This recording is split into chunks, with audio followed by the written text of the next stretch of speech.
Nunca pensei que compartilharia isso com alguém além da minha família. Mas depois de tanto tempo guardando essa história comigo, sinto que preciso desabafar.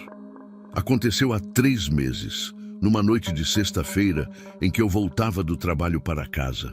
Sou vendedor e frequentemente faço a rota entre Curitiba e cidades do interior do Paraná. Naquele dia específico, estava voltando de Ponta Grossa, por volta das 21 horas. A chuva era forte, daquelas que normalmente me fariam parar no primeiro posto de gasolina, mas eu estava ansioso para chegar em casa, já que era aniversário da minha esposa no dia seguinte e eu queria acordar cedo para preparar uma surpresa. O tempo estava péssimo, com uma neblina densa que se misturava com a chuva, me obrigando a dirigir bem devagar pela BR-277, praticamente sozinho naquela estrada. Foi quando notei uma senhora parada no acostamento, próxima a uma das placas de quilometragem. Ela usava um casaco bege bem comportado e segurava uma bolsa antiga, daquelas que minha avó costumava usar. Confesso que meu primeiro instinto foi passar direto. Afinal, quem em sã consciência para um desconhecido numa estrada deserta e escura? Mas algo no jeito dela me comoveu. Talvez tenha sido a forma como se protegia da chuva, encolhida, parecendo tão pequena e indefesa. Ou talvez o fato dela me lembrar muito minha própria mãe, que já não está mais entre nós. Acabei parando o carro uns metros à frente dela, ligando o pisca-alerta. Olhei pelo retrovisor algumas vezes antes de decidir dar ré bem devagar até chegar perto de onde ela estava. Uma voz na minha cabeça dizia que eu poderia me arrepender, mas algo mais forte me dizia que eu precisava ajudar. Abaixei o vidro do carro e perguntei se ela precisava de ajuda. A senhora se aproximou devagar, protegendo-se da chuva com uma das mãos. Seu rosto era gentil, marcado pelo tempo, com olhos castanhos que transmitiam uma tristeza profunda. Ela me explicou que precisava chegar até o bairro Água Verde, em Curitiba, para ver sua filha que estava doente.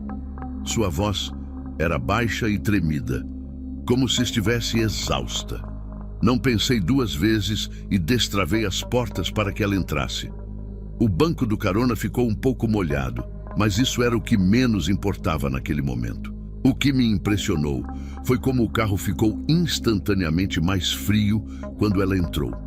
Achei que fosse por causa da chuva e da porta aberta. Então, liguei o aquecedor no máximo. Durante a viagem, ela falava pouco, apenas respondendo quando eu tentava puxar assunto para tornar o ambiente menos tenso. Me contou que sua filha tinha 3 filhos e que estava com muita saudade deles, já que não os via há muito tempo. O que me incomodava era o cheiro. Não era desagradável, mas lembrava muito o perfume que minha avó usava, aquele aroma de flores antigas, meio empoeirado. E havia algo estranho em sua presença que eu não conseguia explicar. Mesmo quando ela estava em silêncio, eu sentia como se houvesse um peso extra no carro, uma sensação de angústia que foi aumentando conforme nos aproximávamos da cidade. O som da chuva batendo no teto do carro parecia mais alto que o normal, e as luzes dos postes na estrada criavam sombras estranhas dentro do veículo. Quando chegamos ao endereço que ela indicou, uma casa antiga na parte mais residencial do Água Verde, notei que estava tudo escuro. Eram quase 23 e imaginei que a família já estivesse dormindo. A senhora agradeceu pela carona com um sorriso triste e disse que eu tinha sido muito gentil em ajudá-la. Antes de descer, ela segurou minha mão. O toque dela era gelado, muito mais frio do que seria normal, mesmo considerando o tempo chuvoso. Fiquei paralisado por alguns segundos, sentindo aquele frio intenso subir pelo meu braço. Quando ela saiu do carro, fiquei observando enquanto caminhava até o portão. Algo me dizia para não ir embora ainda, como se eu precisasse ter certeza de que ela entraria bem. Foi então que aconteceu algo que nunca vou esquecer. Ela simplesmente desapareceu antes de chegar ao portão. Não desapareceu como em um passe de mágica. Foi mais como se ela tivesse se dissolvido na chuva, como se sua imagem tivesse sido lentamente apagada da minha vista. Pisquei várias vezes, achando que estava com a visão embaçada por causa da chuva forte. Liguei os faróis altos, iluminando toda a frente da casa, mas não havia ninguém lá. Meu coração começou a bater tão forte que eu podia ouvi-lo. As mãos suavam frio no volante e eu comecei a sentir uma tontura forte. Aquele cheiro de flores antigas ainda estava presente no carro, mas agora parecia muito mais intenso, quase sufocante. Desliguei o carro e fiquei ali, tentando processar o que tinha acabado de acontecer. Tomei coragem e saí do carro, mesmo com a chuva ainda caindo forte. Precisava ter certeza de que não estava ficando louco. Fui até o portão da casa e toquei a campainha várias vezes, até que uma luz se acendeu no andar de cima. Um homem de uns 50 anos apareceu na janela, com cara de quem tinha acabado de acordar. Quando ele desceu para atender o portão, eu estava encharcado e tremendo, não só de frio, mas de medo. Tentei me explicar da forma mais racional possível, dizendo que tinha dado carona para uma senhora que disse morar ali. O homem me olhou confuso e pediu para eu descrever a mulher. Quando mencionei o casaco bege e a bolsa antiga, ele ficou pálido. Sem dizer nada, pediu para eu esperar e entrou correndo em casa. Voltou alguns minutos depois com uma foto antiga em mãos, protegendo-a da chuva. Na imagem, amarelada pelo tempo, estava ela, exatamente como eu a tinha visto menos de meia hora atrás, com o mesmo casaco, o mesmo penteado, a mesma bolsa. O homem, com a voz embargada, me contou que aquela era sua avó, Dona Clélia, que havia falecido há 20 anos em um acidente de carro naquela mesma estrada onde eu a encontrei. Ela estava indo visitar sua filha, que estava doente com pneumonia, mas nunca chegou ao seu destino. O mais assustador é que ele disse que eu não era o primeiro a aparecer ali contando essa história. Outros motoristas, ao longo dos anos, também tinham dado carona para ela em noites chuvosas. Voltei para o carro completamente transtornado, mal conseguindo segurar a chave para dar a partida. Minhas mãos tremiam tanto que precisei respirar fundo várias vezes antes de conseguir dirigir. O cheiro de flores antigas ainda estava lá, impregnado no banco do carona. Dirigi para casa como um robô no automático, tentando racionalizar tudo aquilo.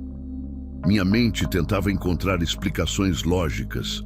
Talvez eu estivesse cansado demais, talvez fosse o reflexo da chuva nos vidros do carro, talvez... Mas eu sabia que nada disso fazia sentido. Eu tinha conversado com ela, tinha sentido seu toque gelado na minha mão, tinha ouvido sua voz. O banco molhado do carona era prova de que não tinha sido uma alucinação. Passei a noite inteira acordado, repassando cada detalhe daquela viagem na minha cabeça, lembrando da tristeza em seus olhos quando falava da filha. Na manhã seguinte, não consegui fazer a surpresa de aniversário para minha esposa. Estava exausto e ainda em choque. Quando contei tudo para ela, percebi que minhas mãos ainda estavam geladas, especialmente a que a senhora tinha tocado. Nos dias que se seguiram, pesquisei sobre o acidente. Encontrei notícias antigas que confirmavam tudo. O acidente tinha acontecido em 1993. Numa noite chuvosa de sexta-feira, exatamente como a noite em que eu a encontrei. O carro dela tinha derrapado na pista molhada e capotado várias vezes. Descobri também que sua filha tinha se recuperado da pneumonia, mas nunca superou o fato de sua mãe ter morrido tentando chegar até ela. Essa parte da história me devastou ainda mais. Uma mãe que, mesmo depois de morta, ainda tentava desesperadamente chegar até sua filha. Já se passaram 3 meses e nunca mais passei por aquela estrada à noite. Mudei completamente minha rota de trabalho, mesmo que isso significasse fazer um caminho mais longo. Toda vez que chove forte, principalmente à noite, aquela sensação de frio intenso volta, como se uma parte daquela experiência ainda estivesse comigo. O cheiro de flores antigas às vezes aparece do nada dentro do meu carro, mesmo depois de ter feito uma limpeza completa. Quando isso acontece, o ar fica pesado, como naquela noite, e eu preciso parar o carro e esperar alguns minutos até conseguir seguir viagem. Tento me convencer de que é só minha mente me pregando peças,